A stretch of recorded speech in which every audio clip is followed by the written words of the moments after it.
welcome back to another episode number 2 of the Pro Hockey Pod. And we are happy to be joined by the goalie for the Selber Wölfe, the team that I work for, and someone who I've been able to work with on a couple occasions in Germany now, Michael Michael Bitzer, however you want to say it. Welcome to the pod. Hey, thanks for having me. So to start off, we'll start where you're obviously we're born in Moorhead, Minnesota. So big hockey state. How long did you end up living there? So I was actually born there and then actually lived in Jackson, Mississippi from the time like I was a couple months old until I was 8. And then we moved back to Moorhead and Fargo Moorhead area and then lived there to the end of high school. But yeah, I was until I was 8 years old, we lived in Jackson, Mississippi. And oh man, I'd always ask to play hockey down there. My old man would be like, hockey in Mississippi? There's no way. And he always talk about like, yeah, if we move back, and I know he was always joking around. He's like, if we move back, yeah, then you can play. And then we actually moved back up there, and then played youth hockey from time I was 8 through senior year of high school. So you didn't start playing hockey until you moved back to Minnesota there. So 8 years old. Were you immediately drawn to the goaltender position, or did you start out as a defenseman or forward? I was a forward, and I was terrible. I was brutal. But no, I'd always asked to play goalie. And then I remember the first year, the coach was like, yeah, like end of the season, like everyone plays goalie once, like you can play goalie tomorrow. Like I was so pumped, couldn't sleep. And show up the next day and he's like, my kid's playing goalie, so you can play, like you'll be a player today. I was just devastated. But no, I always wanted to be a goalie. And then the next year, I guess it would have been like 9, I guess, or like a father son game, and I got to play for that. And then from then on, any chance I got, I'd throw the pads on. I'm very curious. Obviously, I was a goalie myself. Like, what drew you to that position? Because when you talk to a lot of people, they're like, "You're a goalie? Like, oh, you're crazy!" Like, just obviously because you got to stand in front of some hard rubber coming your way. But yeah, I'm always curious what draws people to wanting to play that position. See, I don't know if it was anything. I don't know. I played baseball and I was a catcher, Mm-hmm. and I don't know if it was just similar, so I was interested in it or what it was, but it was something I always wanted to play. Like it's not like some guys say like the mask was the thing they wanted. Like I didn't care about the equipment. I thought playing goalie seemed pretty cool. That's a fair, honest answer. I mean, I know for me it was the mask. I begged my parents to get my player's helmet painted when I was younger, and they kept saying, "No, you got to be a goalie to do that." And then I was like, "All right, well, I guess I'm gonna be a goalie." So that Easy was decision then. yeah, that's kind of what pushed me that way. Um, and we know each other, as I've said, so I know this kind of background story, but I'm very curious because for me, we've talked a couple times how you learn to kind of play the position like those first years and even going into to junior in college. Like you never really had a goalie coach, so I wanted you to kind of share like to the listeners how you learned to play that position and how you did it so successfully. Yeah. So like growing up, like our goalie coach would be like a guy on the team whose dad played goalie in high school would come out and shoot pucks. And I don't know, he'd have some drills he did like 20 years prior.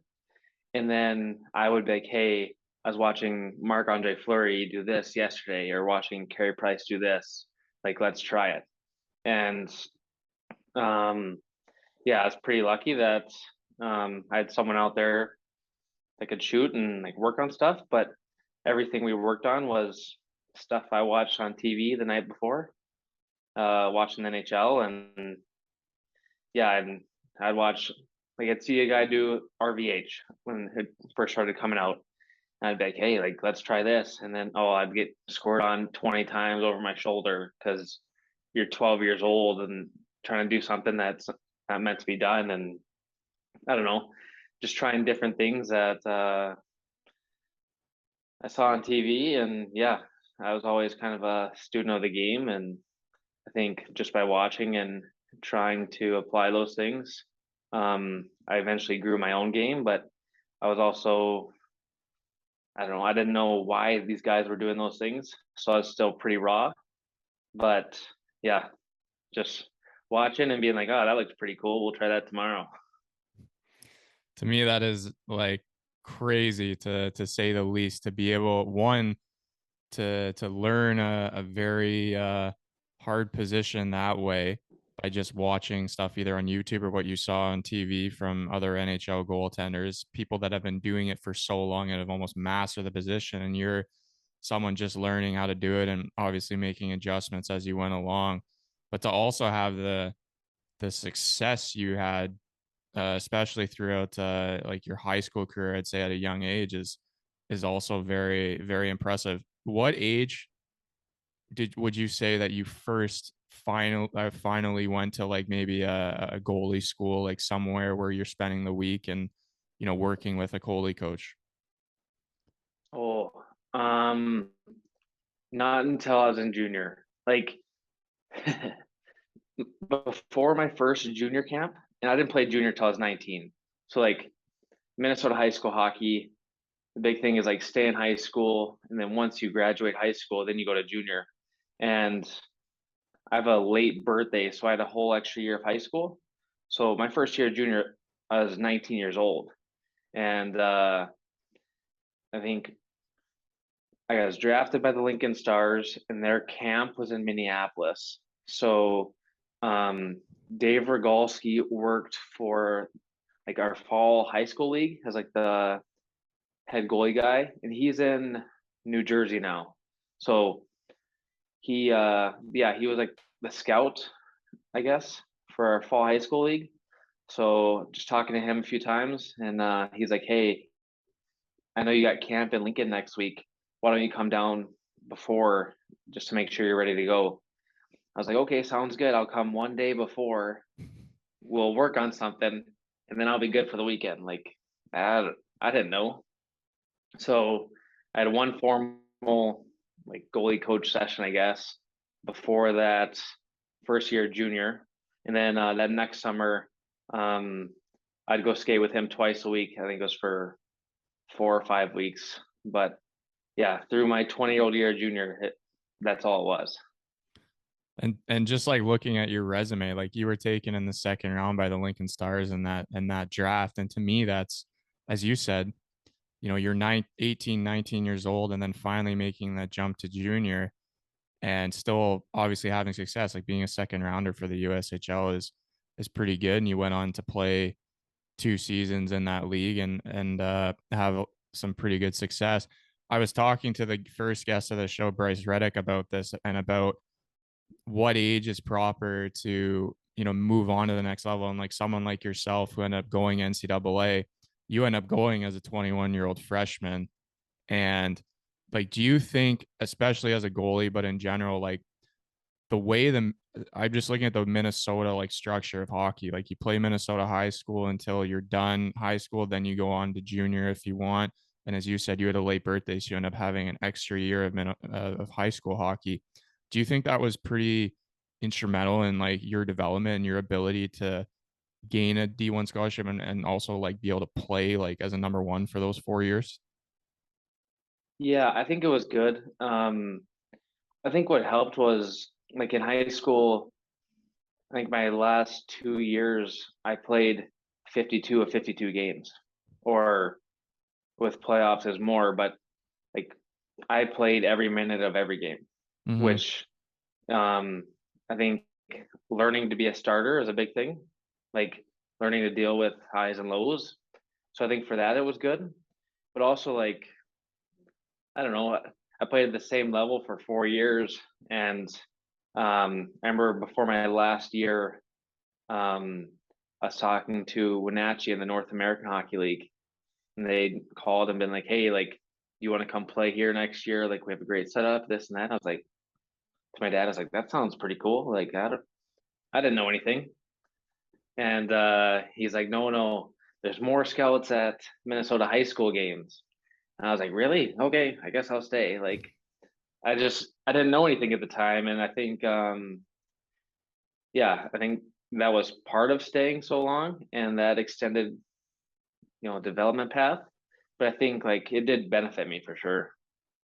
Well, me and Bryce talked about it. Like we both, like Bryce went directly from high school to university. I had the 1 year in between. But I also believe, I'm going to university at 19 and I had no idea about the next level and the work ethic it took. And even like I was a starter in junior, but I wasn't aware how to take the next step. I thought it would just kind of like happen because I had so much success. And that's where I look back at someone like you played those 2 years of junior as a 20 and 21-year-old, had success, and you immediately walk into Bemidji and play majority of the games for 4 years. So to me, that's would that have happened if you were 18 going to college 19? Like you can make an argument for each side, but I think just you developing and just how you are as a person, it probably definitely helps you. Yeah. Well, I think also, so I was supposed to go in after my first year of junior, and everything was set up to go to school. And like I said, like I didn't know anything. Like I went to the rink, I played. Like when I committed to Bemidji, like I was like, yeah, I think I saw them on TV last week. Like I think they were like top 10 in the nation. And then season goes on, like I wasn't keeping up with anything. And then a guy on our team's like, hey, want to make a wager on playoffs? Like, sure. Like, who's playing? He's like, yeah, Bemidji's playing Northern Michigan. I was like, okay. And he goes, yeah, loser owes the other guy supper. I was like, yeah, no problem. And I looked, Bemidji had 4 wins that year. I was like, 4 wins? Like, this is where I'm going next year. And so the season was done. Yeah, and I ended up owing supper for sure because they were not very good. And I called the coach and I was like, hey, like, so the coaches in Lincoln were like, hey, if you come back, you'll play 50 games. I said, that sounds great. And Bemidji had 4 wins, and I thought that wasn't a good opportunity to step into. And so I called the coach. I said, hey, I'm not coming. Like, I'm going back to junior. And oh, he was so mad. But I think he was mad because he thought I wanted to go somewhere else. But I was like, hey, this is where I'm going. This is where I'm locked into. But it's not a good time for me to step in. And I think having the wherewithal to be like, hey, like this isn't a good situation to springboard into when I can go back to junior. Um, I think seeing that was huge because the following year, um, the class that had gone in that I was supposed to be with went through a lot of growing pains, but they were a lot better that following season. So by the time I got there, things were heading more in the right direction. And I think it made it easier, not easier to play, but when I played, like everything around me was better. If that makes sense. Yeah, and I think that's at that young age too of whatever you were 19, 20, like that takes a lot of guts to call a school you're seriously committed to and be like, hey, like I'm not coming and my plan is I want to play one more year junior because not that I think they'd have trouble finding someone because there were so many goalies who ended up not getting scholarships or would have been maybe lower on the list that they could go back and look at. But just taking that next step and telling people like that, NCAA head coach, hey, I'm not coming, like that takes a lot of guts, but at the same time, you got to stick true to what you believe, and in the end, it ended up benefiting you. Yeah, for sure. One thing I wanted to ask you, or two things, I guess, was it always for you? Did you always believe you were trying to get like a D1 scholarship, or did major junior ever appeal to you? Well, um, I wanted to go major junior more than anything. So, like I said, I didn't follow college hockey. Like, I didn't know, I didn't follow like the higher levels other than the NHL at all. But um, we had direct TV And Christmas time, there was always this tournament going on, which was the World Juniors. And none of my buddies, I'd go to the rink and be like, hey, like, you guys watch these games? And they'd be like, we don't know what you're talking about, like being from the States. And I'd be like, man, like these guys are unbelievable. This is coolest thing in the world. So I'd watch this tournament every Christmas, and all these guys I looked up were CHL guys, like WHL, OHL. So I always wanted to go the major junior route. And then, like, because of how the system is in Minnesota and they push you to stay, and me just not knowing anything, I stayed through my last year. And then I had a opportunity to go to Medicine Hat in the Western League. And I remember my dad's like, yeah, like this, it's a fast track to the NHL, this and that. I remember thinking like, yeah, like this is what I've always wanted. Like I'm gonna go. And then I remember thinking a couple days and being like, hey, like I got 2 years. Like, am I gonna be ready for the National League in 2 years? Not a chance. So then at that point, I was like, okay, like I'll go the USHL route because I was already drafted by Lincoln. So, but yeah, I'd always wanted to go CHL, and that was my dream. And by the time it was came to fruition, I guess it was like, hey, this is no longer the right path for me. Yeah, and I think that speaks to, again, you just kind of thinking long term and sticking to what you believe. And like I grew up in Peterborough, so I watched the Pete's every Thursday at home for 12 years, and that was always me too. Like I'm going OHL, I want to play for the Pete's. Like that was my dream. And then when I didn't get drafted, um I played a year of midget hockey, and then I was invited to two camps, and the one camp I ended up making the team if I wanted to stay. But at that point, like you, like I talked to my parents, and my dad was like, like you've already burned a year. Next year, you're probably not going to be a starter. Like you're going to be learning. So then it's going to be year three by the time you might get a starting position. Maybe college would be better because, you can get your school paid for, all that, because the packages were obviously different back when I was around the OHL time. It wasn't, play one game, you get a year paid for or whatever it is now. But yeah, like major junior, I think if you're a really good player, I think it can fast track you for sure. But I think a lot of guys, I know some guys personally who look back and go, I played there, I had a great time, but I think college might have been the better route for me. Yeah. I don't know. I think it's different for everyone. It depends on like what do you want to do afterwards too. Like, Mm-hmm. um, I know everyone's always like college is the safe route, and but like I don't know, I'm sure you know guys that went to school, and I know guys that I went to school with, and they have a 4 year degree that they paid a good chunk for, and they don't use it. Like they're working some other job that they didn't even need their degree for. So I don't know. I think it's different for everyone, and you just got to kind of look long term and see what makes sense for you and try to make the best decision. But yeah, it's I don't know. Everything works out the way it does, and yeah, No, I agree. I think you can make an argument for each, and there's always the what ifs. So I think, some people will have enjoyed it and it was the right choice, and other people will look back and maybe think another way, but that's just life. Um, So before you committed to Bemidji, was there any other schools that had interest in you, or any other visits you might have gone on? I had oh, I had a visit lined up for Bowling Green, Mankato, and Colorado College, and then Bemidji called, and they're like, "Hey, it's like, are you gonna check out any other places, or what's the deal?" And I was like, "Yeah, I actually have these lined up," and they're like, "Okay, we'll call you back in an hour." I was like, "All right, don't know why I can't just say anything right now, but." So they call back an hour and they're like, okay, here's your offer. Let's get it done tonight. I was like, what? They're like, yeah, let's get it done tonight. I was like, I need a little time. Like I haven't even seen the school or anything yet. And growing up, like Bemidji is a couple hours from my house. So like we played there, and I'd been to Bemidji plenty of times. So like I knew what it was. I just didn't know anything about the campus. And yeah, I remember calling my dad and being like, yeah, this is too quick. I think I'm gonna say no. And he's like, no, this is like great opportunity. I was like, really? Okay. Like, if you think so. Then my old high school coach, like, he was kind of my family advisor agent at the time. Like he had a lot of connections in college hockey. So he calls me, he goes, "What are you thinking?" I was like, "Probably say no, like it's just too quick." And he's like, "No, I think it's a great opportunity." And I was like, "Well, if everyone's telling me it's a great opportunity, like I'll take it." I was like, I wanted to check out these other places and see what was going on, but yeah.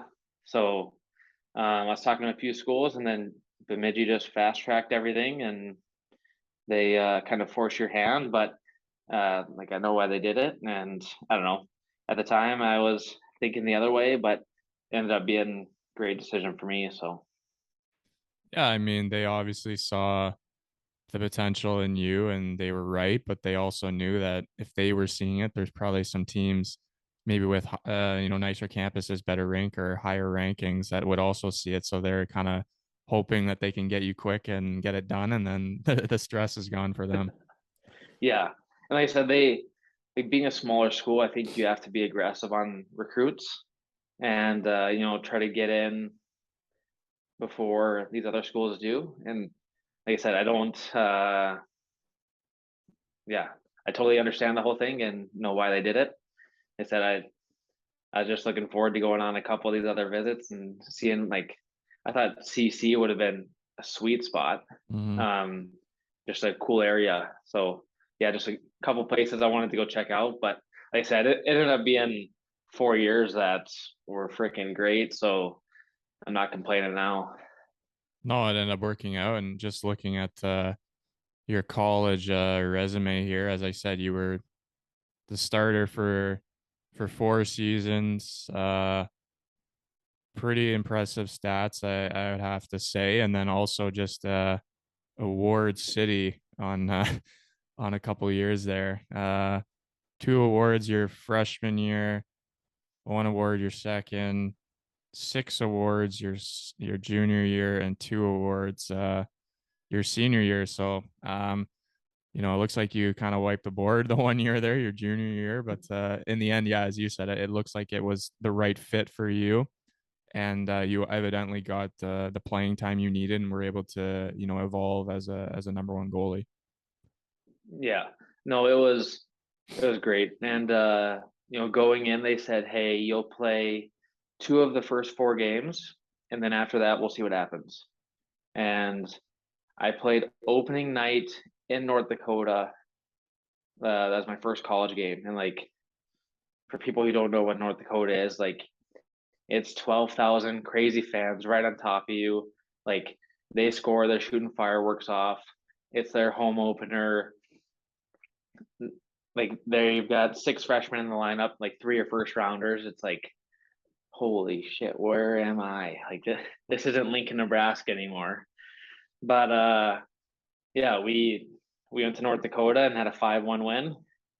And I remember being like, yeah, tomorrow night's off. This couldn't have gone any better. Like, what a start. So, yeah, things went well. And fortunately, as the year went on, I got to play more and more. So, yeah, I, I was fortunate to say the least, especially, given that opportunity right away that first year. Being being rookie of the year first year is a definitely a tremendous achievement, especially as a goalie, because that obviously we know that position brings a lot of pressure and all eyes are always on you. Um, and then your third year, first team All American. Um, did you like, especially that third year, I would say, because you won a lot of awards, and I know like myself personally, when I was having a good year, like I felt, every game felt like I was staying in the rhythm. I was always tracking well, like just kind of, not to say it was easy, but you feel good always on the ice. Would you say the same was for you that third year, especially? For sure. Like, I remember you go through stretches where it's like you're not thinking at all, and things seem to go your way, but like the game seems slow and everything seems controlled. And um, I don't know. For me, when things are going well, I'm pretty laid back. And we had a trip up to Alaska Fairbanks, and like every TV timeout, they'd have the guys come out and sweep your crease. and clean up your crease. And I remember like going to Fairbanks, I'd talk to these two guys like every year. They'd be like, man, like you're so laid back. I'd be like, yeah, what's the score of the Montreal game right now? And they'd be like, middle of the second period of your game. I was like, yeah, but what's the score of the Montreal game? And just be like asking them questions. And like, there was just no worry in the world. Like, I knew going on the ice, like things were going to be fine. And, you're comfortable and not overthinking. And, I think that's the most fun hockey to play. And like I said, I look back and I'm like, Jesus, like I couldn't imagine now going say Vita Camp or other goalie here in between intermissions being like, hey, what's the score in Mannheim tonight? Like what's going on there? Just mind elsewhere. But I don't know, it's when things are going good, I think life's easy and it's fun hockey to play, that's for sure. Some goalies are able to do that too. Like it kind of just like almost relaxes them more because, as you said, like during the TV timeouts or whatever, like you don't need to be focused on the game. So some guys enjoy that what's going on here, what's going on here, come to the bench, chat with the boys. Like I was never that. I was a silent guy, like focused all the time. Maybe I should have loosened up a bit, but yeah, like that's for me, that's crazy. But whatever, whatever works. And evidently at Bemidji, you ended up meeting someone very special, conveniently also a goalie. Um, now married to her. I'm very curious about that dynamic. How did it feel being the second best goalie in the relationship? Yeah, so yeah, my wife was also first team All American when we were at school.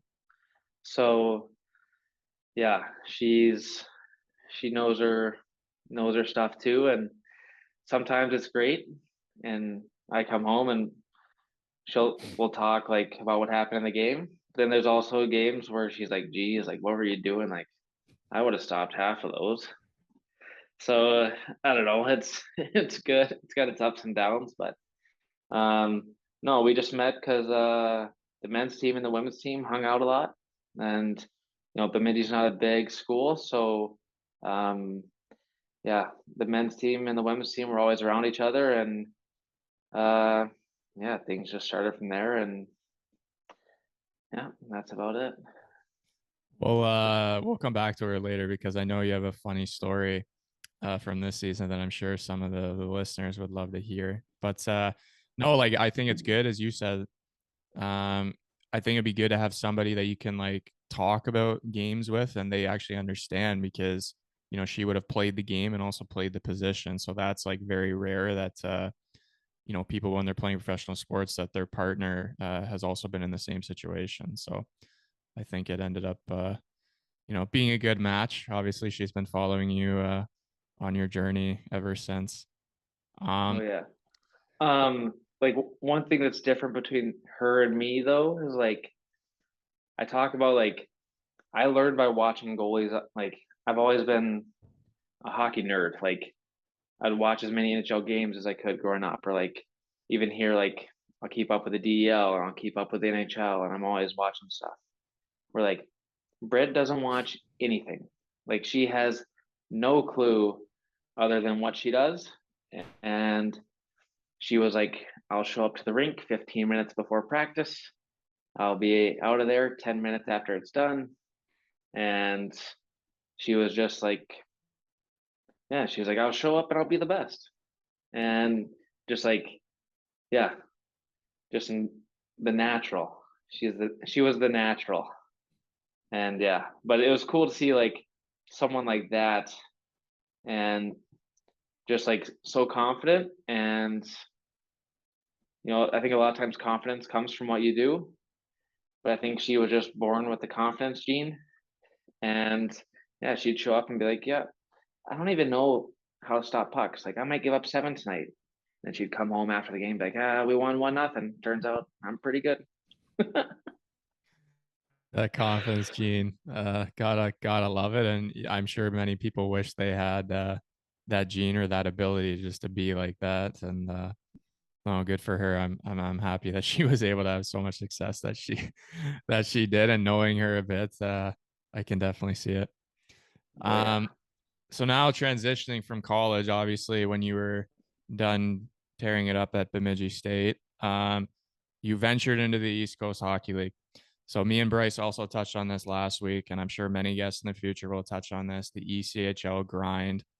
Um, how was it for you, especially as a goalie? Because I mentioned to Bryce last week, as a goalie who is undrafted, it's even tougher because there's less positions. Most teams have affiliates with AHL teams and NHL teams, and there's always going to be one or even two goalies that are coming up through the system. So, how was your, I guess, year and a half experience in the ECHL? Um, an eye opener for sure. Um, so coming out of college, like my agent's like, hey, like, I'm working on an American League deal. He just kept saying that, and nothing came up. And then he's like, hey, why don't you go to the coast, ECHL, and just do what Mike Condon did? And I was like, Mike Condon went on a heater like no one else and went from the ECHL to the American League to the American League playoffs, won a bunch of games, and then signed an NHL deal. Like, you don't just show up and do that. Um, but yeah, I remember jumping in, and like I said, the situation I jumped into in college ended up being great for me. And I had a good opportunity after my senior year to go finish the season in Idaho with Idaho Steelheads, and that was good. But then the following season, I signed with the Rapid City Rush, and the coach was like, "Hey, we want you to come in and play a lot of games. You were a starter in college. We want you to be a starter here. Like all these things that sounded good." And they didn't have an affiliate either, so like you didn't have to worry about guys coming down. Which is there's what maybe one or two of those teams in the ECHL each year. So I was like, "This sounds great." But then I get to camp, and there's four goalies on contract who are all told the exact same thing. And I'm like, okay, this is not what I had pictured at all. So, but they kept three of us, and I didn't get off to the best start.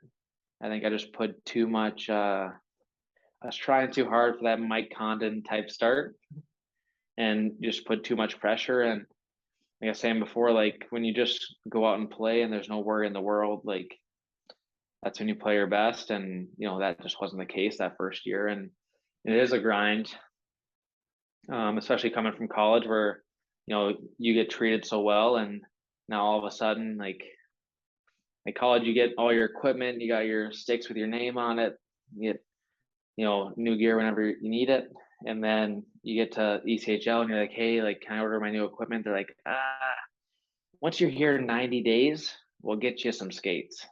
I'm like, what? This is crazy.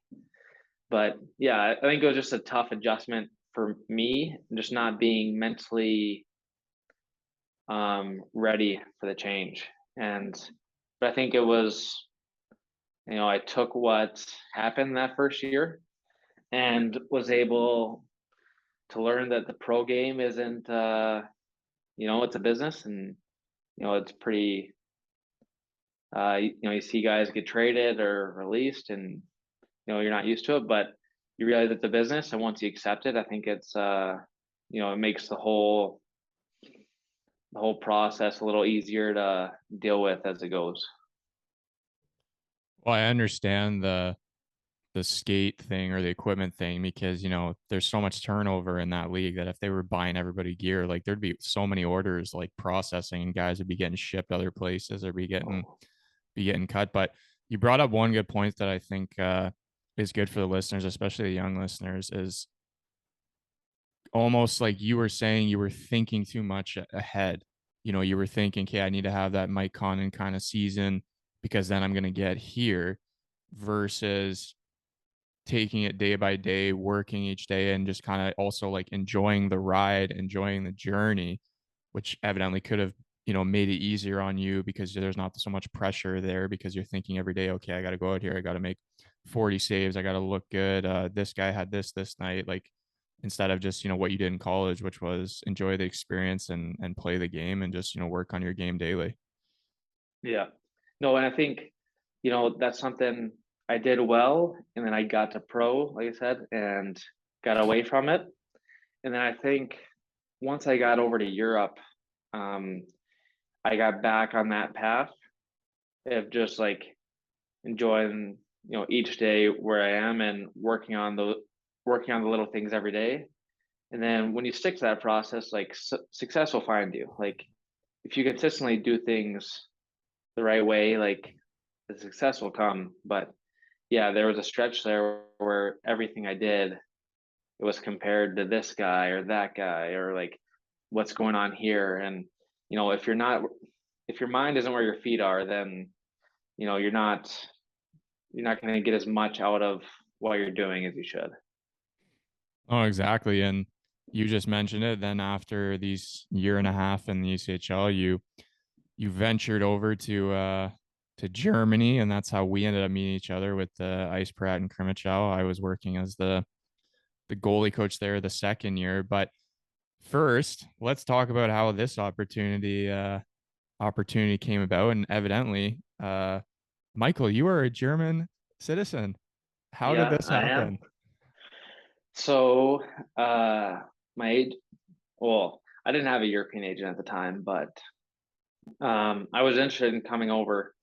And right when my senior year of college had finished, um, Charlie Combs, he was a freshman on our team, and his brother Jack Combs had been playing over here for a while. And he's like, yeah, if you'd be interested in Europe, his agent said he'll give you a call. So he gave me a call and he's like, hey, like, are you German? I was like, yeah, like we have ancestry, but I don't know how much. And yeah, I don't know. I'll get you what I can, but I don't know if I have enough for what you need. He's like, well, we can get something, we can get a deal done and you can go right to Europe. And then I was like, I want to give it a shot on the coast, like try North America and see what happens. And it was like February of that next year with, things weren't going too well in the ECHL. And I messaged him again, like, hey, you think that offer is still on the table? And yeah, and then he said he'd see what he could do, and told me to get him all the paperwork I could with my family, and so I got it all to him, and yeah, I was got my German citizenship, and yeah, started my career over here. So Yeah, and obviously pretty as wild. yeah, I mean, sometimes it's all about right timing. But yeah, you played 2 years there in Kermachow, and obviously I used to play against him as well, and then worked there for a year and a half, and we met each other the second year there, and I felt kind of like what you talked about before of getting back to those habits, like just working with you daily. Um, for everyone listening, if you've ever heard the saying, you need to do extras, be the first on the ice, and then be the last off the ice. Um, Bitzy here probably wrote that because every day, me, him, and Vida are definitely the first ones on the ice and one of the last ones off. And um, just to give credit to Bitsy's work ethic here, like to be able to do that every day, have something he wants to work on. It's pretty incredible to see, and you can see why. Over each year here in Germany, I think he's able to take his game to another level and just get better every day. To be honest, sometimes I know Vida would agree it's annoying because we've had the day, we're ready to get off the ice, and Bitsy's like, "No, we can do one drill. We got time. We got 7 minutes." And we're just okay, like, yeah, let's do it. But no, I think just what you said about in college, like how you were, taking it day by day and like focusing and working on stuff every day. I think you've transitioned that like definitely back into your game and those good habits here in Germany. Yeah, no, I think my first year here, like my first year wasn't the best either, and I think I was working, but I wasn't wasn't working smart. You know what I mean? And I remember you coming in and being like, "Hey, like, there's a bunch of little things like that we want to fine tune." And as I work with you, you're like, as I work with you, like, we'll get these little things under control, and then, it's just like not opening up space by, rotating to make a save, and um, yeah, not sliding out of the way essentially. And I remember you saying that right away, and me being like, what this guy talking about? Like, I've been working hard every day, but I was working hard, but I wasn't working smart. It's like running into the wall over and over again. And then you came in, and I feel like we just got back to the basics, and kept that work ethic, but started working the right way. And it's been huge. And I think yeah, like just like the tandem, and having each other to bounce ideas off of. And yeah, there's probably some things I come to the rink and I'm like, Harry, what do you think of this? And there's some days that I can tell you're like, what is this guy talking about? But no, I think it's good. And yeah, I think you keep me in the right path of doing things the right way, and then I'll bring you guys along, make sure we're doing something.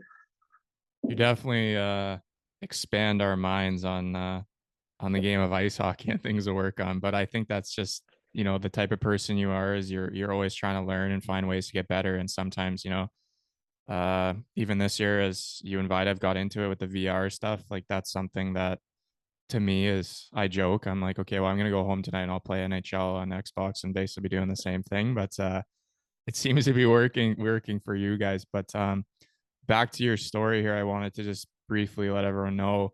So even after your second year in Krimichau, so the year we met each other, I felt like you had a really improved season, as you said, compared to the first year. Your stats, both save percentage and goals against, improved. Krimichau is always a team that's fighting to make pre-playoffs and stuff. Not the highest budget team, and I think you had a lot of success there. You retired technically for half a season. Do you want to go into detail about that? Because obviously on Elite Prospects, it doesn't really say that. It Yeah. just says he played a little like 20 something games the next year for Selb. Yeah. So yeah, that second year was coming to an end, and that was a COVID season, right? So like you could go to the grocery store, and that was about it. And couldn't get out and do anything. You just didn't know what the next season was going to look like.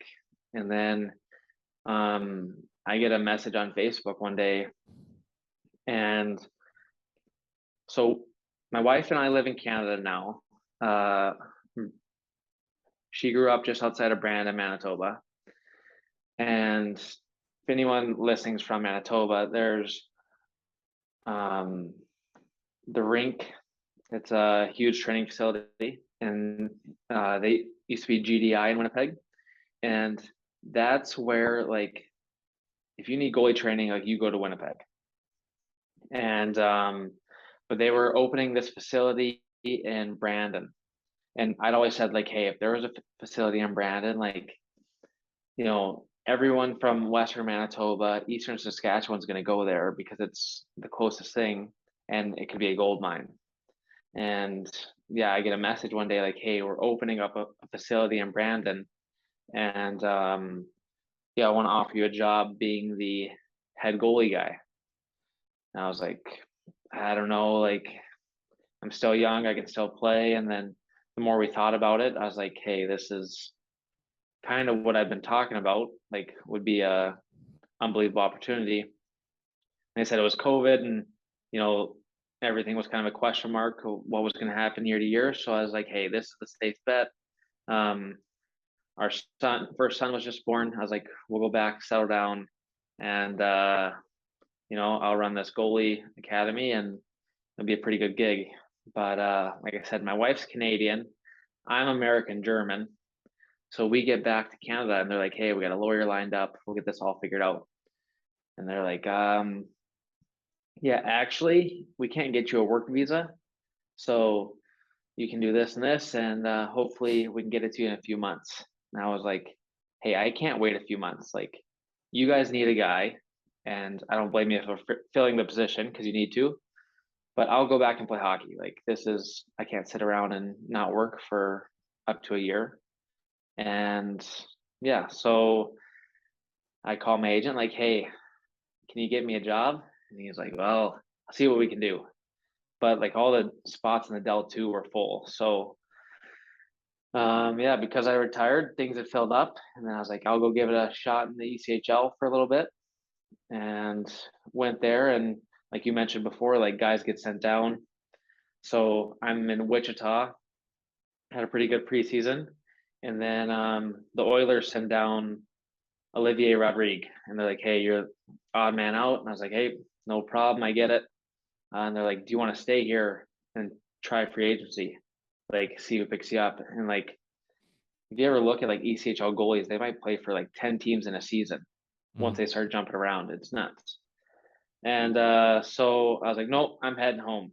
So I drive home. I drive for probably 8 hours, and I get a call. Hey, Mike Smith pulled his groin. You want to come back? And I was like, hey, man, I'm already halfway home. My family is supposed to come tomorrow. Now they canceled their flights. Like, I'm going to go home and figure things out. So went back to Manitoba, and I was skating by myself um, in Glenboro, Manitoba. Like, oh, the rink is, however cold it is outside, if it's minus 20, this rink's minus 30, I swear. It's freezing.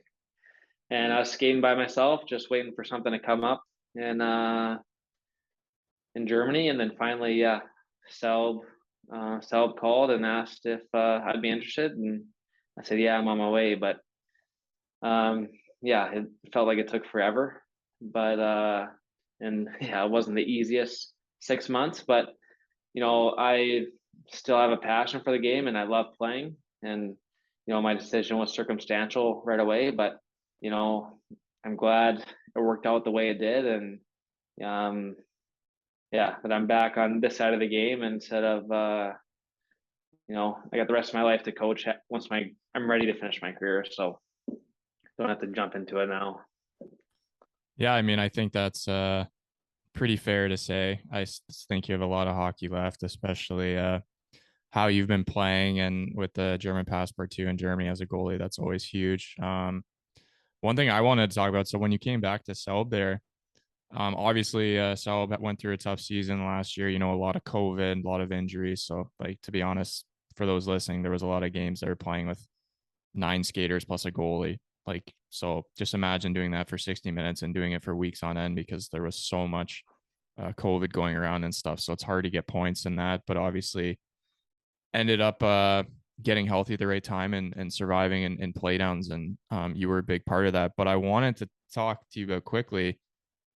How about your DEL call up? So for those listening, it's not like it is in North America where anyone can be called up. Normally, it's just more young Germans who are on contracts with the DL team and they get placed in the Del 2, kind of like NHL, AHL. But for you, at the time, I believe you were 28 years old, getting called up to play one game in the DL, called up for a Tuesday game, I think it was, or Wednesday game, and released back the next day. How did that happen?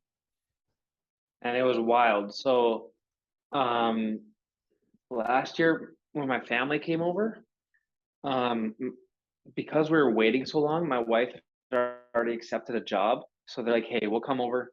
We'll be there for 6 weeks." And then they were going back until the end of the season, and then I joined them once the season was done. But the day before they go back, sorry, 2 days before they go back, I got a call that night, like, "Hey, do you want to play in the DL tomorrow?" I was like, what are you talking about?" And it was my old assistant coach from Kermichow. He is coaching the DEL now, and he's like, "Hey, do you want to? We can loan. You can be loaned to us tomorrow. You'll play in Wolfsburg, and you'll drive. You'll play the game, and yeah, and it'll be a good opportunity." I said, "Yeah, that sounds great." He goes, "Okay, we'll let you know tomorrow morning." I was like, "Okay." Like I said, my wife and my son are like that next day is their last day. And so I was like, yeah, honey, I guess like I'll know sometime tomorrow if I'm going to Wolfsburg or if I get to hang out with you guys for your last day. So yeah, I was expecting a call like 8 in the morning, and date it's 9, it's 10, 10:30. Then I get a call, okay, you're coming, you're starting. I was like, what do you mean? And like, yep, hop in your car right now, go grab your gear, and then drive to Wolfsburg.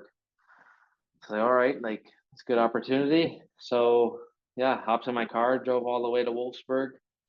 I think I got to the hotel. As soon as I got to the hotel, like you said, COVID was going on. So they're like, okay, we got to rush you to the other side of Wolfsburg, get a COVID test, make sure you're negative. Got that. They had to submit that to the league. Back to the hotel, ate some spaghetti quick, and they're like, okay, we got you a hotel room so you can go take a nap. I was like, oh, perfect. I'm gassed. They're like, we have a meeting in 35 minutes. So I go lay down for 30 minutes, back down for the pre-scout, and then yeah, off to the rink and made my DL debut. So and not quite how you dream it up, but it was a cool opportunity for sure. And yeah, actually the first two shots on goal went in. I remember thinking like, oh, what this day could not start.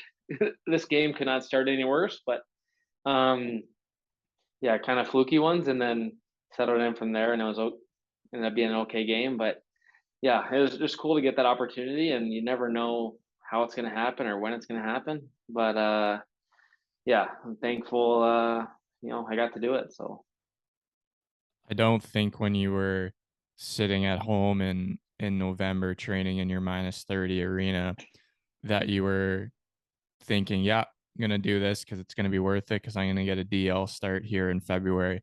oh yeah, I don't think that was in the back of your mind, but it's as you said, it's crazy how opportunities just kind of present themselves. And for someone like you, I think it was I watched the game personally, and as you said, the first two shots went in, but I think then after that, you settled in and proved that you know I belong in this league. If given the chance. yeah. No, and I think that's a big thing, like personally too. Like I think a lot of times you put different leagues or different players on pedestals, and at the end of the day, like it's the same game, same sport. Like yeah, it's just knowing like yeah, I can do this or I can play there, and yeah, not making it out to be more than it is. So I wanted to, as I said, we talked about your wife Brittany before. I thought maybe it'd be cool to share this story. So, can you explain, as you've said already, you are German American, Brittany is Canadian, and your son Banks is Canadian, German, American, I believe. He has all three. yeah. Um, can you explain Brittany's, maybe in a short version, the whole visa story and everything she had to do to be able to get her visa this year? Oh, okay. So usually when a married couple comes over, if the husband's Canadian and he's got his work visa and the wife is Canadian as well, she can piggyback off the husband's visa. So that's what happens in most circumstances. But because I'm German and Brit's Canadian, um, she can't piggyback off my visa. So it'd be the same as her moving over here and marrying a German guy. So she went in for a visa, and they're like, okay, you need to pass a German test. And so the crazy thing is, like, Brit's family, her mom's side moved over from here. So like when we go for Christmas, like her grandma and uncles are speaking German, and then her mom like understands it all, but just responds in English. And but there's German like being spoken all the time. But Brit didn't know a word, and so yeah, they're like, you're gonna have to pass the German test, and it's like she's like, I can't pass the German test. Like I don't know anything. So, but she buckled down and took a course, and yeah, Harry's tutor worked with her a couple times, and yeah, she would. I swear she'd be studying 5 hours a day. Like it was wild. But yeah, I think she had like 8 weeks that she could have used to study. But she had to get back to Canada before a certain date. So I think she crammed hers into like four. And yeah, she was grinding every day and ended up going and taking this German test. And she gets back and I'm like, how'd it go? And she's like, well, I could have got a 70 or a seven. I'm not sure. I was thinking like, oh no, like that's not a good sign. Like she needed a 60 to pass. And I remember thinking like, oh no, like a seven or a 70, that's a big gap.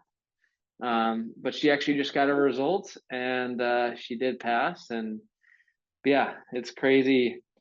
She yeah, putting in work every day and ended up passing her German test. So actually, right here, There her it is. certificate. There it is.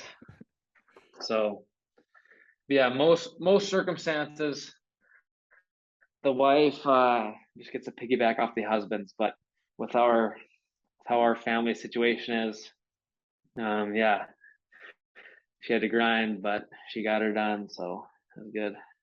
I think that just shows her, well, obviously, commitment, love for you, being this together with you in Germany, but also just like her work ethic. Because as you said, like, is it doable probably when you're doing school for 6 to 8 months every 5 days a week? Like, it's probably going to be really easy, to be very honest, unless you struggle. But for her to have to jam it in, as you said, in 4 weeks, studying 4 or 5 hours a day, like, I tremendous respect for her to do that. And obviously, happy that she, in the end, was able to get the results she wanted. And now she's basically a German, can come Yeah, and go as she wants. And I think that was the goal, and obviously makes things easier for you guys as a family. So happy to hear that, Brittany, if you're listening.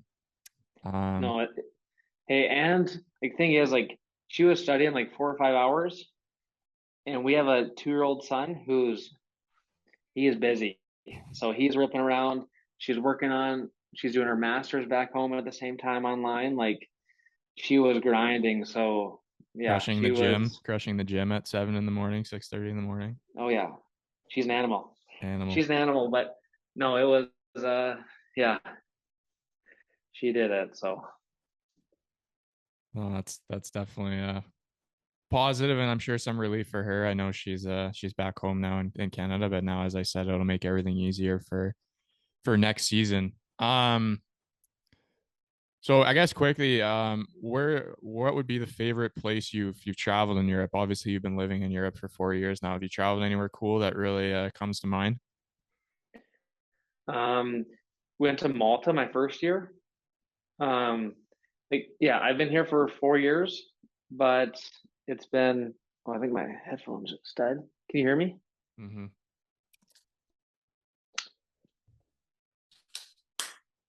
still? Okay.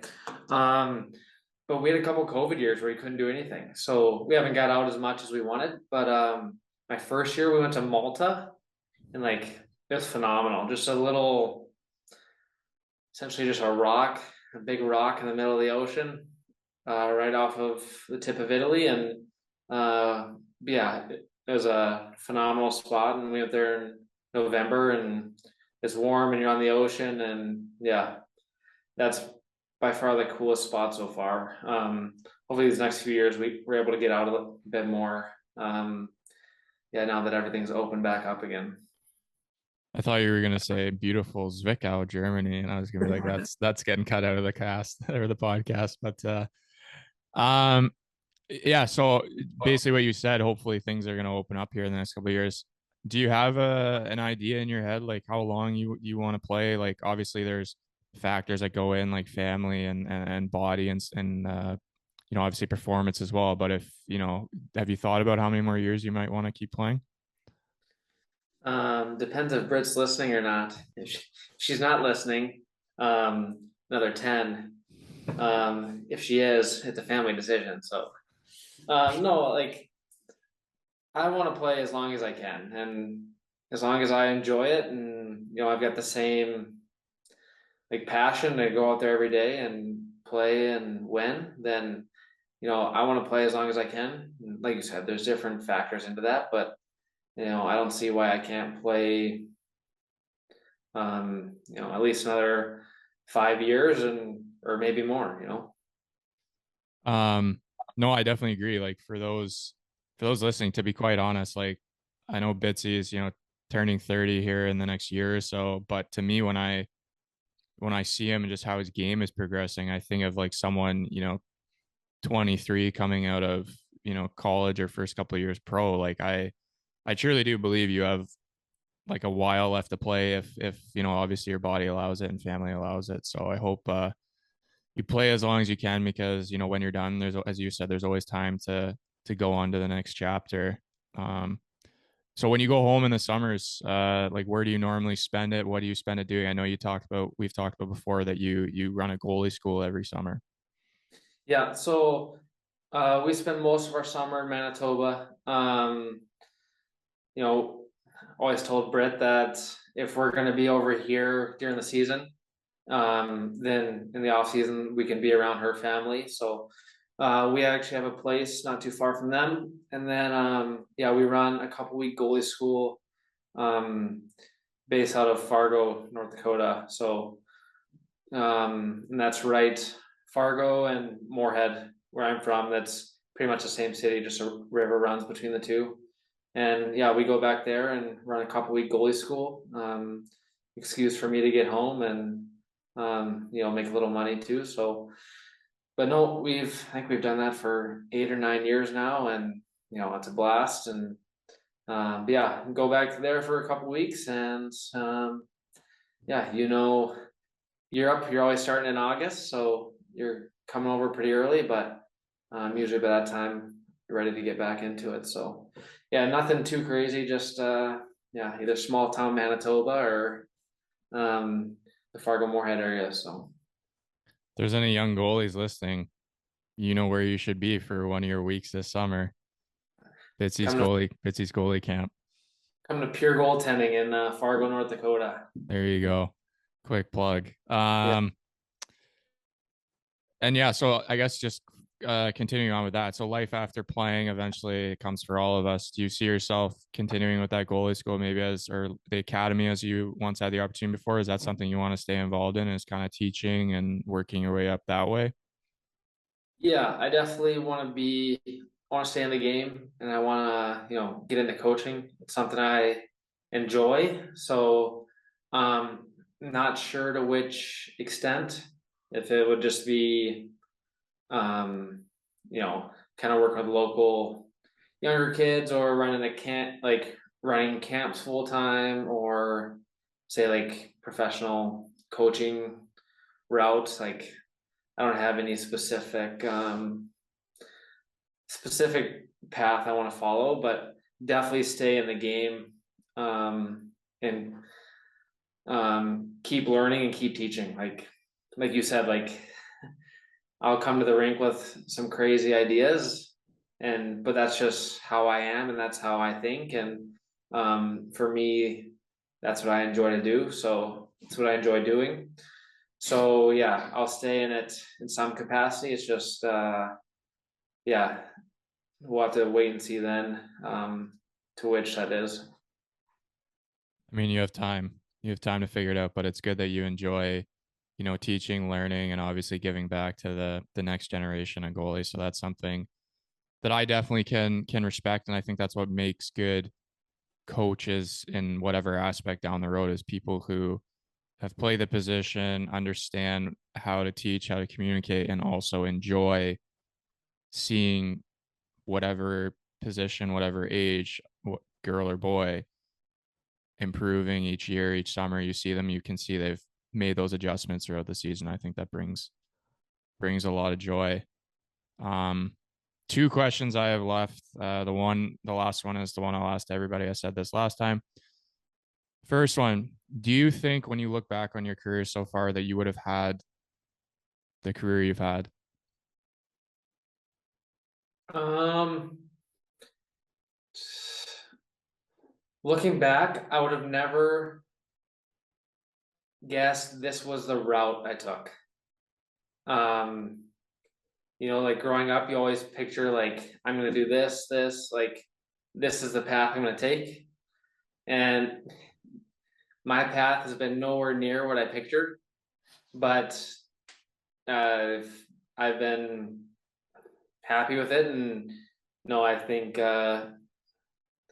yeah, I've enjoyed every moment of it. So yeah, not what I planned or what I had in mind, but that's not to say anything bad about it. Like I've loved how things have gone, and yeah, I got no complaints. That's good that you can honestly say that, and I can see it because you're smiling when you're thinking back and when you're kind of reminiscing over the path and how far you have come. And I like seeing that in any athlete or person because you have that kind of sense of, hey, I've achieved this. I worked hard for this, and look at where it's taken me. Look at where Yeah. this great sport has taken me. So that's obviously awesome to hear. And then the last question I asked Bryce the same one.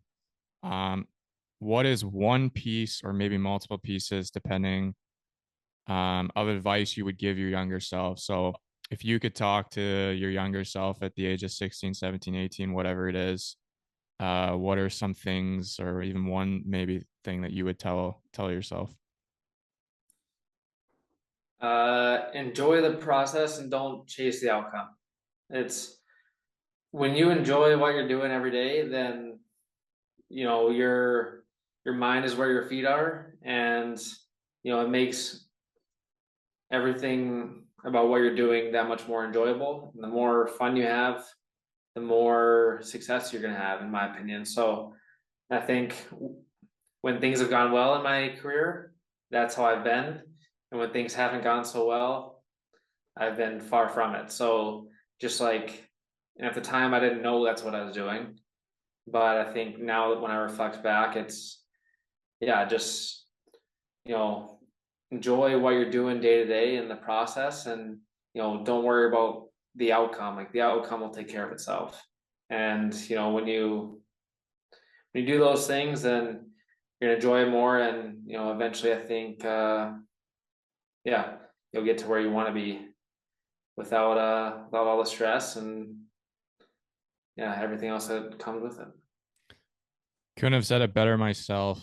Bitzy, appreciate you taking the time to come on the podcast, sharing your story, answering my questions, and hopefully helping out the future generations of hockey on you know how to successfully achieve your dreams and everything that you can go through along the way. So I appreciate you again taking the time, and yeah, we'll obviously talk soon since we'll see each other in Selby again soon, I'm sure. Sounds good. Thanks for having me on. It was a pleasure.